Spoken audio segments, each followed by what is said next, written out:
Assalamu alaikum students. I am Faiza Fahim. I am going to teach you maths class 9th. Students, lecture 2.13 में हमने laws of exponents को सीखा था और example 1 को solve किया था। आज हम इन्हीं लॉज ऑफ एक्सपोनेंट्स को रिवाइज करेंगे और एग्जाम्पल नंबर 2 को सॉल्व करेंगे। तो चलते हैं व्हाइट बोर्ड की तरफ। स्टूडेंट्स, लेक्चर 2.13 में हमने लॉज ऑफ एक्सपोनेंट्स को डिस्कस किया था और उससे रिलेटेड एग्जाम्पल 1 को सॉल्व किया था। आज हम लॉज ऑफ एक्सपोनेंट्स को रिवाइज करेंगे और एग्जाम्पल 2 को जो है वो सॉल्व करेंगे। तो लॉज ऑफ एक्सपोनेंट्स को हम जल्दी से रिवाइज कर लेते हैं। पहला लॉ है हमारे पास, अगर हमारे पास दो रियल नंबर्स हों, अगर हमारे पास a और b जो है वो बिलोंग्स टू रियल नंबर करते हों और m और n जो पावर्स हम यूज करेंगे वो इंटीजर्स हों, तो उसके मुताबिक हमारे पास जो लॉज हैं वो क्या थे।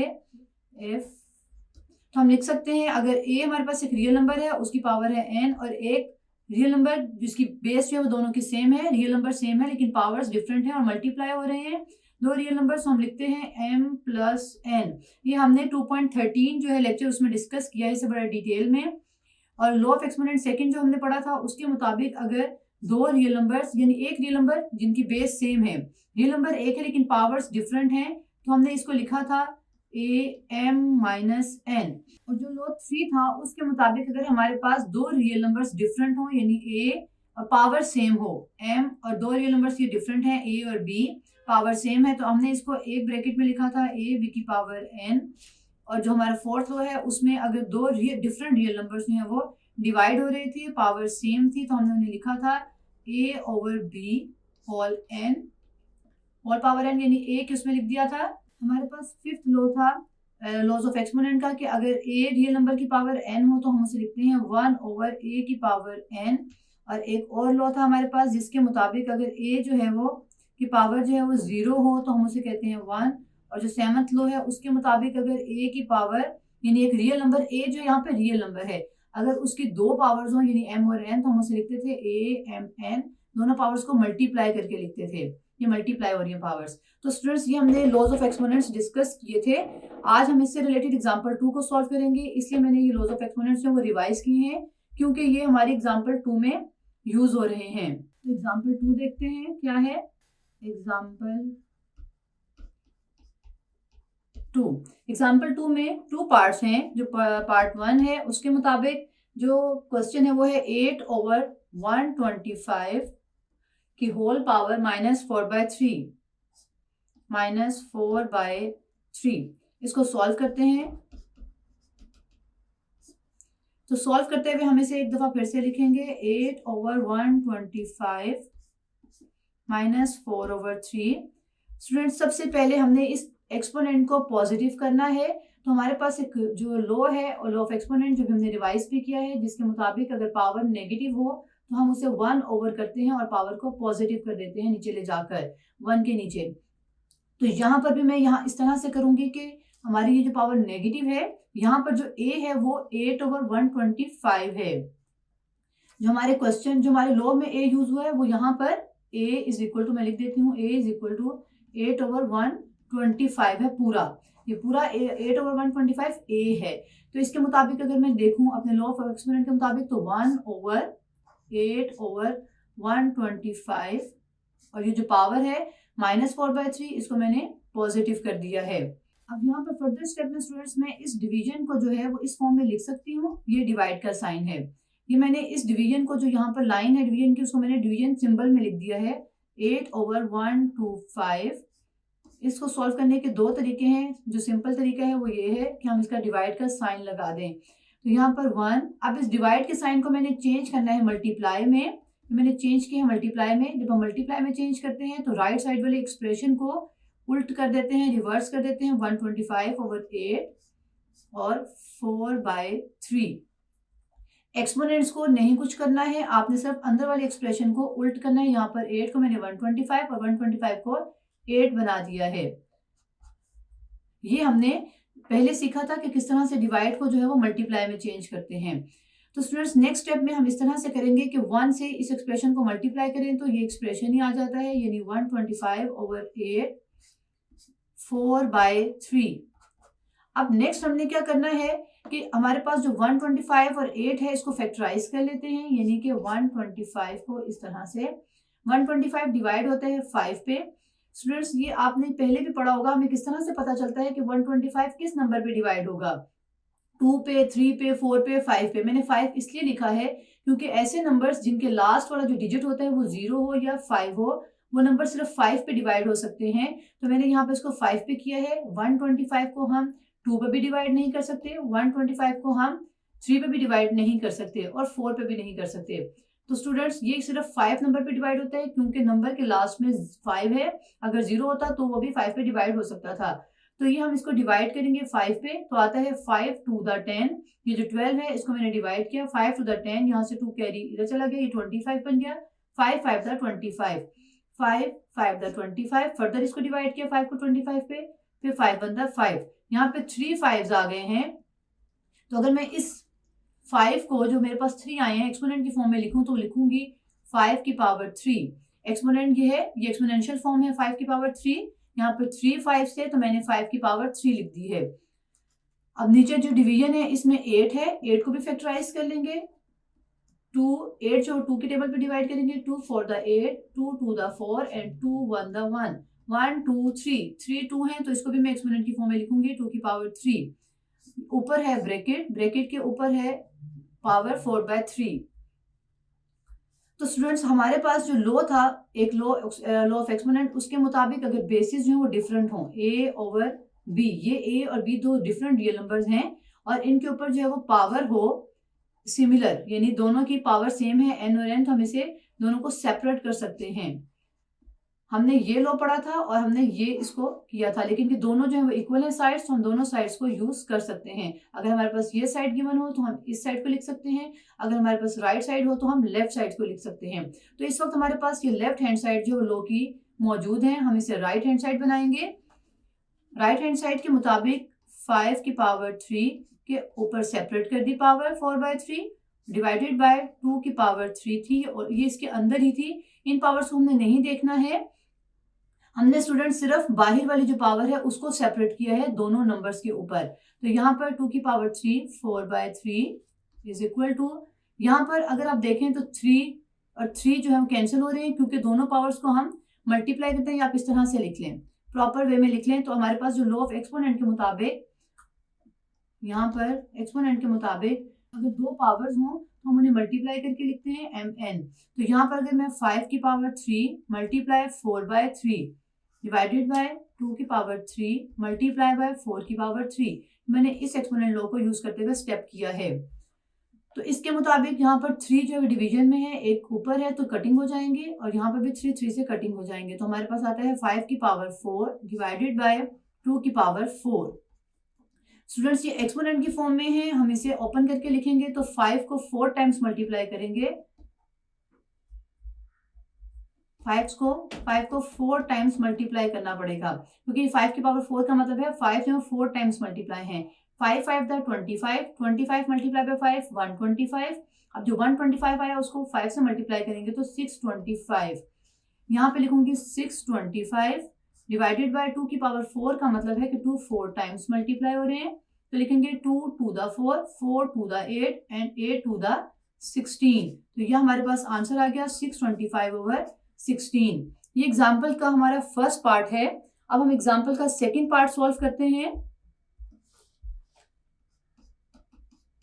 एग्जाम्पल 2 का सेकेंड पार्ट है 4 × 3 की power n divided by 3n + 1 minus 3 की पावर n।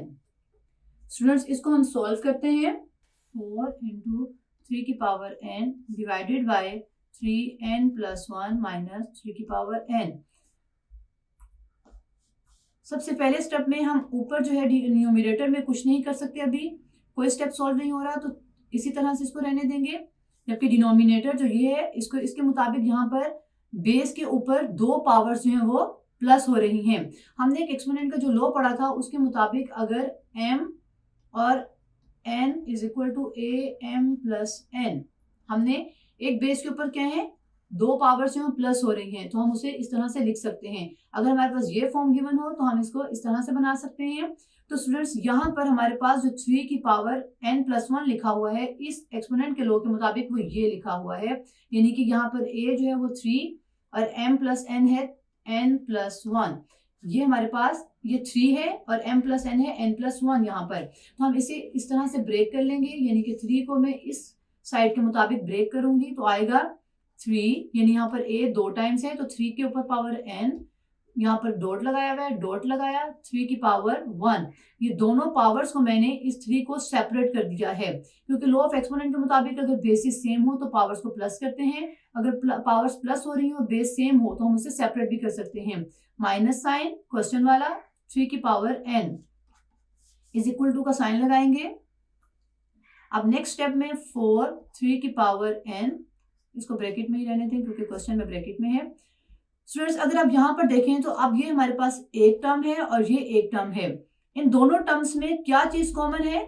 3 की पावर n, यानी 3 की पावर n को कॉमन लिया जा सकता है।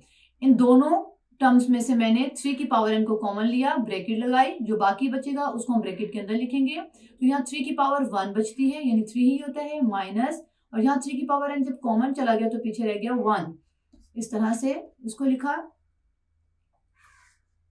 अब 4 3 की पावर n को हम ऐसे ही लिखेंगे ब्रैकेट में, क्योंकि 4 जो वो 3 की पावर n से मल्टीप्लाई हो रहा है। आप यहाँ पर सॉल्व करते हैं तो 3 की पावर n, 3 - 1 2, ये जो डॉट है ये मल्टीप्लाई को शो कर रहा है। तो स्टूडेंट्स अगर आप यहाँ पे देखें तो हमारे पास 4 3 की पावर n और नीचे भी 3 की पावर n डॉट 2, यानी तमाम वैल्यूज जो है वो मल्टीप्लाई हो रही हैं। जब वैल्यूज मल्टीप्लाई हो रही हो तो हम उन्हें कटिंग कर सकते हैं। अगर ये प्लस हो रही होती वैल्यूज दोनों तो हम इन्हें कटिंग नहीं कर सकते थे ऊपर नीचे इस तरह से। ये मैं आपको करके दिखाती हूँ। यहाँ पर अगर हमारे पास ये लिखा होता 3 की पावर n +2, जबकि यहाँ पर 3 की पावर n और 3 की पावर n सेम है, हम इन्हें कटिंग नहीं कर सकते हैं। तो जबकि यहाँ पर हमारे क्वेश्चन में 3 की पावर n डॉट 2 यानी मल्टीप्लाई हो रहा है 2, तो हम इसे कटिंग कर सकते हैं। तो यहाँ पर मैंने 3 की पावर n को 3 की पावर n से कटिंग किया। अगर सेंटर में प्लस होता, ऊपर या नीचे कहीं पर भी मल्टीप्लाई प्लस या माइनस होता तो हम इसे कटिंग नहीं कर सकते। तो स्टूडेंट्स यहाँ पर मैं लिखूंगी 4/2। अब 4/2 को भी हम कटिंग कर सकते हैं 2, तो इसका आंसर आया है 2। स्टूडेंट्स ये हमारी एग्जाम्पल 2 सॉल्व हो गई है। स्टूडेंट्स एग्जाम्पल 1 के पार्ट 1 में हमने जो पावर्स नेगेटिव थी उनको पॉजिटिव करने के लिए 1 के नीचे हमने डिवाइड किया था। तो इस स्टेप को हम डायरेक्ट भी सॉल्व कर सकते हैं। इसको समझते हैं हम कुछ एग्जाम्पल से। ये हमारा एग्जाम्पल 2 यहाँ पर फिनिश हो गई है, लेकिन हम थोड़ा सा अपने कॉन्सेप्ट को और ज्यादा क्लियर कर लेते हैं। यहाँ पे मैं कुछ रियल वैल्यूज लूंगी और उनकी नेगेटिव पावर्स दूंगी, और मैं उससे बताऊंगी किस तरह से उसे आप डायरेक्ट पॉजिटिव कर सकते हैं। जैसे 1/3 यहाँ पर एक नंबर है जिसकी पावर है -4। स्टूडेंट्स यहाँ पर हमने जो -4 है और 1/3 लिखा हुआ है, इस -4 को हमने पॉजिटिव करने के लिए यहाँ पर जो लॉज ऑफ एक्सपोनेंट के मुताबिक अगर पावर नेगेटिव हो तो हम उसे पॉजिटिव करते हैं 1/a की पावर n करके। तो यहाँ पर हमारे पास एक नंबर है 1/3, यानी कि a हमारे पास यहाँ पर 1/3 है और उसकी पावर नेगेटिव यहाँ पे -4 है, यहाँ -n है। तो हम इसे लिखते हैं 1/a की पावर n। जैसे मैंने एग्जांपल 1 के पार्ट 1 में समझाया कि किस तरह से हम एक्सप्रेशन को 1/8/125 करके लिख रहे थे। तो इस अगर आप इस स्टेप को छोड़ करके डायरेक्ट स्टेप आपको बताऊं तो वो ये है कि हमारे पास इसको हमने जो अंदर वाला ब्रैकेट के अंदर वाली वैल्यू है उसको हमने इनवर्स कर देना है डायरेक्ट, और पावर को पॉजिटिव कर देना है। जबकि पहले जब मैंने आपको सिखाया है वो ठीक है, लेकिन उसमें मैंने स्टेप बाय स्टेप बताया है। अगर आप इसको डायरेक्ट भी कर सकते हैं इस तरह से, उस स्टेप के मुताबिक अगर देखें तो ये हमारे पास बनता है 1/1/3 की पावर 4। ये मैंने इस लॉ से इस लॉ को फॉलो करते हुए यहाँ पे लिखा है 1 और नीचे ये पूरा a की पावर n को पॉजिटिव किया है। ये बात भी ठीक है, लेकिन आप इसे डायरेक्ट भी कर सकते हैं क्योंकि इसके बाद यही स्टेप आएगा जो मैंने डायरेक्ट लिखा है। तो स्टूडेंट्स आप इसे डायरेक्ट यूज कर लें, यानी कि आप किस तरह से करेंगे, माइनस पावर को पॉजिटिव कैसे करेंगे, जो ब्रैकेट के अंदर रियल नंबर होगा उसको इनवर्स कर देंगे, उल्ट कर देंगे और पावर को पॉजिटिव करके लिख देंगे। यानी 1/3 है तो 3/1 कर दिया और 4, ये है 3 की पावर 4। नीचे वाला 1 जो है वो डिवाइड होता है तो 3 की पावर 4 ही आता है। इस तरह फर्दर हम एग्जांपल से इसको और क्लियर कर लेते हैं। 5/2 की पावर -3, ये हमारे पास है एक a नंबर, ये a है और इसकी पावर है -n। जैसे कि इस हमारे लॉ के मुताबिक हम सारी क्वेश्चंस को सॉल्व कर रहे हैं और ये सेल्फ असेसमेंट कर रहे हैं हम। तो यहाँ पर हमारे पास हम लिखेंगे जो ब्रैकेट के अंदर जो हमारे पास रियल नंबर है 5/2, इसको उल्ट कर देंगे, इन्वर्स कर देंगे 2/5, और पावर बाहर जो हमारे पास -3 है उसको पॉजिटिव कर देंगे। स्टूडेंट्स, ये मैंने डायरेक्ट स्टेप किया है कि पहले जो मैंने स्टेप बताया था उसमें 1 करके हम लिख रहे थे, वो भी ठीक है और पावर को पॉजिटिव कर देते थे, लेकिन इस स्टेप के बाद यही स्टेप आता है तो इसको आप डायरेक्ट सोल्व कर लें कि 5/2 कर दिया, 5/2 को मैंने 2/5 बना दिया और पावर को पॉजिटिव कर दिया है। अब हमारे पास एक और एग्जांपल लेते हैं जिसमें -2 की पावर -5। तो इसको अगर मैंने पावर को पॉजिटिव करना हो और लॉज ऑफ एक्सपोनेंट के मुताबिक a की power n is equal to 1/-n, a की पावर n होती है। तो इस स्टेप को हासिल करने के लिए डायरेक्ट स्टेप इसका ये है, यहाँ पर -1/2, इसको मैंने उल्ट दिया है, इसके नीचे 1 है तो ये इन्वर्स होकर 1 ऊपर चला गया और 2 नीचे आ गया। स्टूडेंट्स, ये जो साथ माइनस है ये रियल नंबर का माइनस है, इस माइनस को आपने कुछ नहीं कहना है, ये माइनस साथ ही रहेगा, जबकि पावर का जो नेगेटिव है वो पॉजिटिव हो जाएगा और ये 5 पॉजिटिव हो गया है। इस तरह से हमारे पास ये क्वेश्चन -1/2 की पावर 5 है, इसको फर्दर भी सॉल्व कर सकते हैं। वो हमारे पास इस तरह से होके आएगा कि -1/2 की पावर, यहाँ पर 2 की पावर 5 मैंने सेपरेट कर दी है, तो आता है 2 को 5 टाइम्स मल्टीप्लाई करेंगे, 2 2 2 1 2 3 4 5, 2 to the 4, 4 to the 8, 8 to the 16, 16 to the 32, तो ये -1/32 आता है अगर हम एक्सपोनेंशियल फॉर्म से अगर रियल नंबर लिखना चाहें तो। ये स्टेप जरूरी नहीं है अभी इस वक्त समझना, यहाँ पर सिर्फ ये समझना जरूरी है कि हम किस तरह से नेगेटिव पावर को पॉजिटिव करते हैं डायरेक्ट। यहाँ पर 1-2 एग्जांपल्स मैं और लूंगी ताकि आपको क्लियर हो जाए अच्छी तरह से। -3/4, क्योंकि हमारे क्वेश्चन में ये बहुत टाइम से एक्सप्रेशन इस तरह से आए हैं जिनकी पावर जो वो नेगेटिव होती है। तो स्टूडेंट्स, यहाँ पर हमारे पास अब एक्सपोनेंट लॉ के मुताबिक जो डायरेक्ट स्टेप है जिसमें हमने नेगेटिव पावर को पॉजिटिव करना है वो ये है कि -3/4 को इनवर्स ले लें, तो आता है 4/3। माइनस साइन साथ ही रहेगा क्योंकि ये रियल नंबर का माइनस साइन है, इसको हमने चेंज नहीं करना है। -4/3, ये -4 जो एक्सपोनेंट में है इसको हमने पॉजिटिव 4 कर दिया और ये डायरेक्ट जो है अंदर वाली वैल्यू को इन्वर्स किया और इसको डायरेक्ट 4 लिख दिया, यानी 1/, की फॉर्म में नहीं लिखा जैसे कि लॉ में हमारे पास 1/a की पावर n है। तो स्टूडेंट्स, यहाँ पर इसको हम फर्दर सॉल्व करेंगे लेकिन यहाँ पर नहीं सॉल्व करेंगे, ये मैंने आपको सिर्फ स्टेप समझाने के लिए किया है कि किस तरह से माइनस को +4 बनाते हैं। अगर हमारे पास एक क्वेश्चन हो जिसमें ये मैं खुद से लेट कर रही हूँ, जिसमें लिखा हो कि एवेल्युएट या सिंप्लीफाई, तो आप कैसे करेंगे? तो यहाँ पर हम एवेल्युएट करते हैं। एक क्वेश्चन है हमारे पास -1/4 की पावर -3, ये मैं क्वेश्चन की फॉर्म में लिख रही हूँ नेगेटिव पावर्स को ताकि आपको अच्छी तरह समझ आ जाए। -1/4 की पावर -2, यहाँ तो सिंपल मैंने आपको बताया है एक वैल्यू रियल नंबर लेकर उसकी नेगेटिव पावर लेकर। यहाँ ये क्वेश्चन में यूज हो रही है पावर्स नेगेटिव, तो हम इसे किस तरह से पॉजिटिव करेंगे, क्वेश्चन किस तरह से सॉल्व करेंगे, ये आपकी बुक में नहीं है, ये खुद से मैंने यहाँ पर लिखा है। तो यहाँ पर मैंने नेगेटिव पावर को सबसे पहले पॉजिटिव करना है दोनों की, तो किस तरह से करेंगे? डायरेक्ट स्टेप के मुताबिक 4/1 -7 रहेगा क्योंकि वो रियल नंबर का है। यहाँ एक्सपोनेंट का जो नेगेटिव था वो पॉजिटिव हो गया, मल्टीप्लाई, यहाँ पर भी 4/1 नेगेटिव के साथ वो रहेगा, पावर सिर्फ पॉजिटिव हो जाएगी। नेक्स्ट स्टेप हमारे पास है -4 की पावर 3 मल्टीप्लाई, क्योंकि 1 से डिवाइड हो तो 4 ही रहता है, यहाँ पे भी -4 की पावर 2।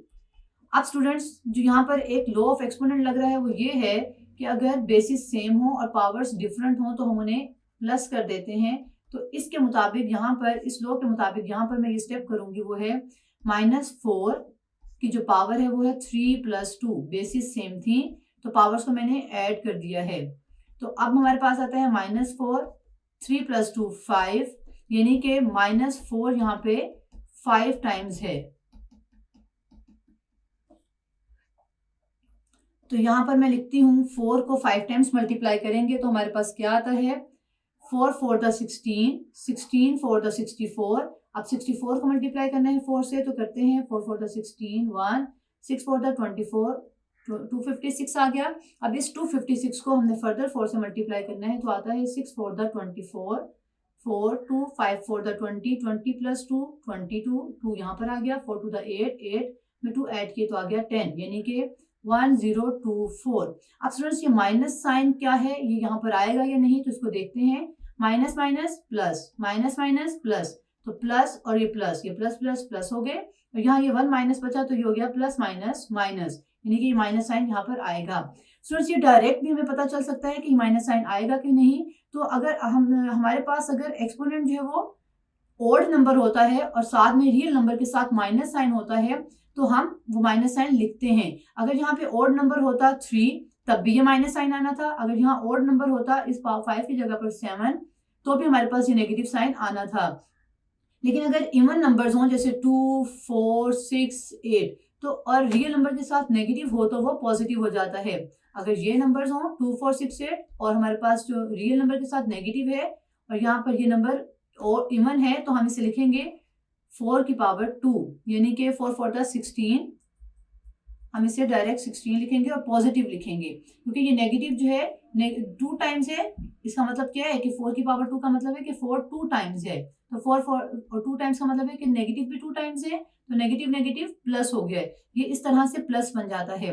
अगर इवन ऑड नंबर्स हो तो हमने देखा वो किस तरह से मल्टीप्लाई हो रहे हैं और नेगेटिव साइन आया है। तो स्टूडेंट्स ये हमारी थी आज का लेक्चर। नेक्स्ट लेक्चर में हम एक्सरसाइज 2.4 स्टार्ट करेंगे। स्टूडेंट्स आज के इस लेक्चर में हमने लॉज ऑफ एक्सपोनेंट्स को रिवाइज किया है और एग्जांपल 2 को इन लॉज को यूज करते हुए सॉल्व किया है। नेक्स्ट लेक्चर में हम एक्सरसाइज 2.4 स्टार्ट करेंगे। See you again in next lecture.